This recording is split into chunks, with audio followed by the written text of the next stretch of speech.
Good morning. I'm out here this morning in one of the oldest cubicle houses on the farm to repair one of the scrapers. And I suppose that's one thing about when you are semi-retired, and that Kenneth is doing the milking there, and I do a lot of the maintenance this time of year, and that's so I have the time, and I don't mind doing it. So Kenneth will help me later on.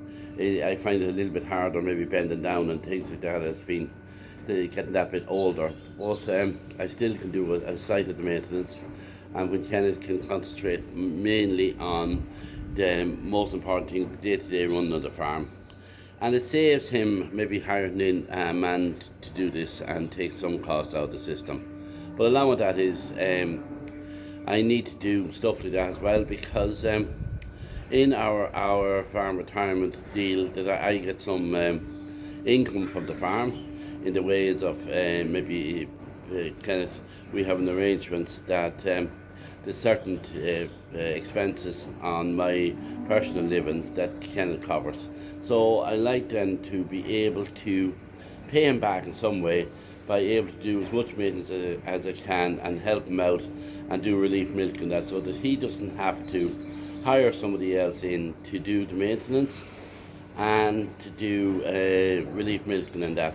And then I help him, of course, at all the calving thing, all the calving time and rearing the calves and all that sort of thing. So it's very important that we help, when you retire, that you either maybe walk away from the farm completely or you stay somewhat involved. Where I'm staying involved, I probably work maybe on average about maybe 35 hours a week this time of year, probably a bit longer, certainly in the springtime, and particularly at calving time, it'll be full on.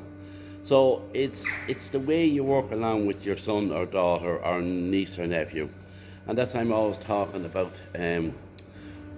When you sign the farm over, it takes all the worry about the money and the stress out of it. That I do worry for Kenneth, and I worry for the future of farming, but it's not the same when you are not fully responsible.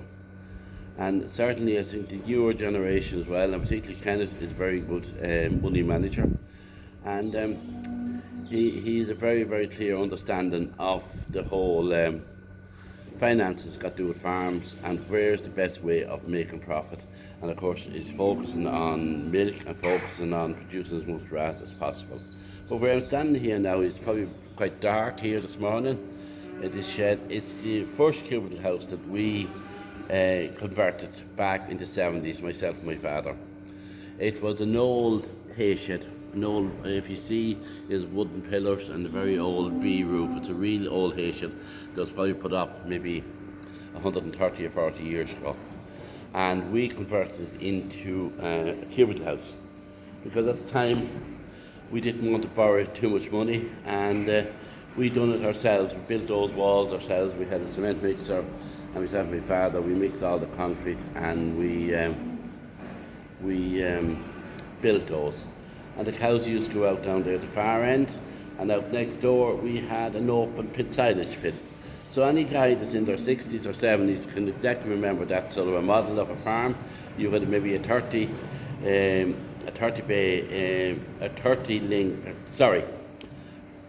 a shed that were with about 30-40 cubicles, and a silage pit beside it, maybe about 40 foot wide, and the cows self-fed from it. That was in the older days, but then about in the 90s I converted this and we put in automatic scrapers and converted it into a more modern type of a shed. But anyways, back to what I'm doing today. I want to take out this scraper. This seal is gone in the ram there, and that's buried in there. Now that's a different system because everything around here was all modified from older sheds and that sort of thing.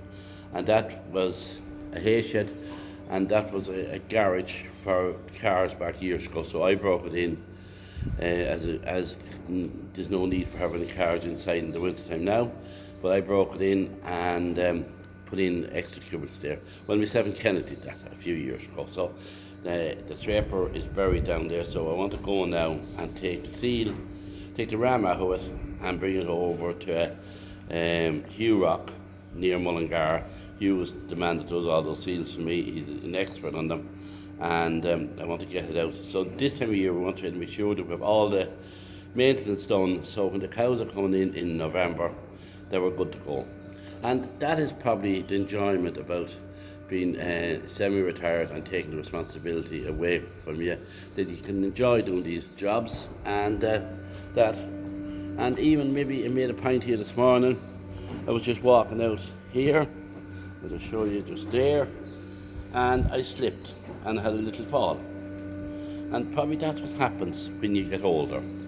That, you know, and even when I got the fall, it took a little bit out of me. So I'm okay. Don't be concerned. But I'm just saying, you know, this is what happens when you get older, that you have more accidents on the farms. So this is why I'm always encouraging people to maybe try to ease back, get somebody to take over the responsibility, and that you don't have to be doing as much work and you have a less risk of slipping and falling. Look, I'm going to go and do this scraper and try to get my head out, because Kenneth is milking, and you probably hear the noise in the background as one of the scrapers going, pushing down slowly for the cows from the collecting yard. Okay. And listen, again, I want to say thanks to everybody so much, and anybody that has stayed to the end of this video. I want to really thank you for your support, and please could you continue to subscribe and spread the word around about retirement and my channel, because it's very important that we start a conversation, and I really appreciate all your comments as well. And we have Ted here come out to say hello to me, and Ted is our, as I said, you see Ted always in the videos, he's always running around there and that. But as I say, thanks again for all the support, and thanks for your subscribing, and please share the word around.